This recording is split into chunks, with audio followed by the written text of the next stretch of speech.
जय श्री राम भक्तों अपने माथे पर उंगली रखकर यह एक मंत्र बोल दें। दुनिया में जो भी वस्तु आप चाहोगे वही आपको मिल जाएगी। माथे का मतलब है भक्तों अपने आज्ञा चक्र पर। आज्ञा चक्र का मतलब ये आपके मस्तक के मध्य में होता है, दोनों बाहों के बीच में स्थित होता है। इसी को तीसरा नेत्र बोलते हैं, यानी कि थर्ड आई चक्र है ये, और इसी को 10वें द्वार भी बोला जाता है। आज्ञा चक्र इसको क्यों बोला जाता है? क्योंकि ये सबसे ऊपर है, छठा चक्र है। आपको यहीं तक पहुंचना होता है और यहीं से सारी इंद्रियों को आज्ञा दी जाती है। ये मतलब सबसे ऊपर है। इसके ऊपर जो 7वां चक्र है सहस्रार, वहाँ पर अपने आप ही आप चले जाओगे, आपको आज्ञा चक्र तक ही पहुँचना होता है।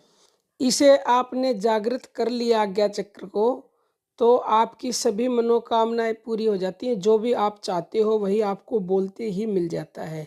लेकिन पहले इसको जागृत करना पड़ता है, तभी आपकी हर मनोकामना बोलते ही पूरी होगी। और इस आज्ञा चक्र में जीव और आत्मा दोनों का ही वास होता है।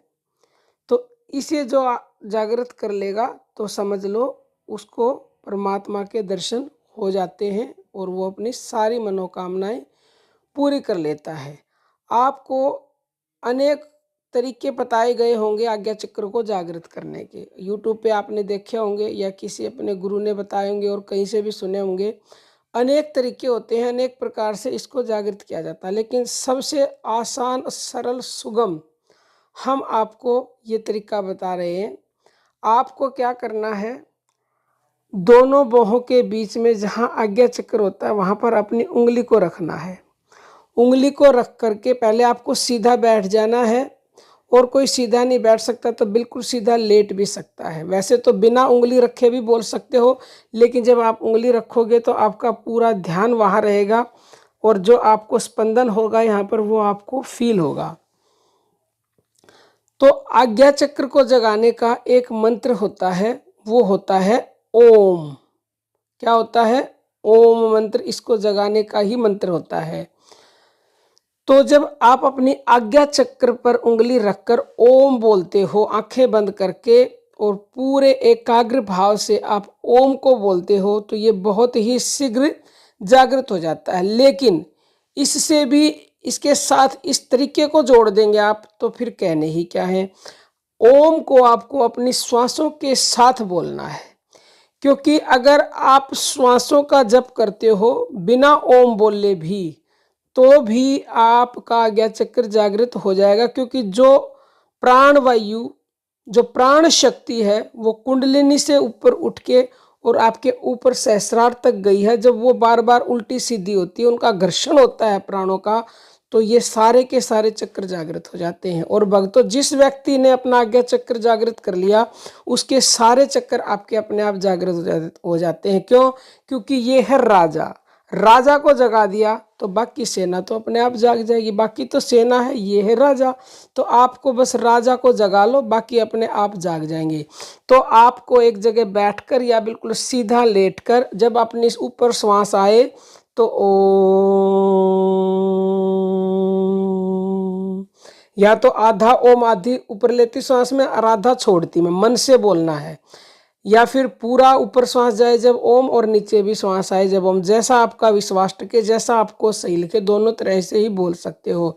तो ये आपको कम से कम एक बार में 20 मिनट तक बोलना है। अगर आप प्रतिदिन 20 मिनट कर ले, ये आपको प्रतिदिन 24 मिनट करना है। 24 मिनट में एक घड़ी होती है। प्रतिदिन आपने 24 मिनट ऐसा कर लिया तो शीघ्र ही आपका आज्ञा चक्र जागृत होगा। यहाँ पर वाइब्रेशन होने लगेगी, उस वाइब्रेशन को पूरा फील करें। फिर यहाँ पे आपको प्रकाश दिखाई देने लगेगा, और जब प्रकाश दिखाई देने लगेगा तो ये ओपन होना शुरू हो जाता है। और इच्छाएं, वस्तुएं तो आपको थोड़ा बहुत जब जागृत होने लगता है तभी पूरी होने लग जाती हैं। लेकिन जिस दिन पूरी तरह हो गया उस दिन तो आप सब कुछ जान पाएंगे। और जैसे आपने वस्तु चाही कि मुझे ये मिल जाए, तो कहते ही वो मिल जाएगी, चाहे फिर वो कैसे ही मिले, क्योंकि वो जरिया अपने आप बनाना उस परमात्मा का काम है। बस आपका काम है कि आप अपने आज्ञा चक्र को उंगली रखकर और ओम मंत्र बोलकर, ओम शब्द बोलकर इसे जागृत करें शीघ्र से, और वो भी श्वासों के साथ। श्वासों के साथ करेंगे तो बहुत बहुत शीघ्र होगा, क्योंकि प्राणों में बैठे हैं प्राणपति, और प्राणों के द्वारा जब आप ओम, ओम तो सनातन बीज मंत्र है और ये इसीलिए आज्ञा चक्र का भी मंत्र है, तो आप इसे बोलकर अपने आज्ञा चक्र को शीघ्र जागृत करें। अब हम अपनी वाणी को विराम देते हैं। जय श्री राम भक्तों। राजा को यानी कि अपने आज्ञा चक्र को जगाना है ओम को बोल के, सांसों के द्वारा, तो ये शीघ्र जागृत हो जाएगा और जो भी आप चाहोगे वो बोलते ही आपको मिलेगा। मिनटों में नहीं बल्कि सेकंडों में मिलेगा। बाकी भक्तों अर्जी हमारी और मर्जी आपकी है। अब हम अपनी वाणी को विराम देते हैं। जय श्री राम भक्तों।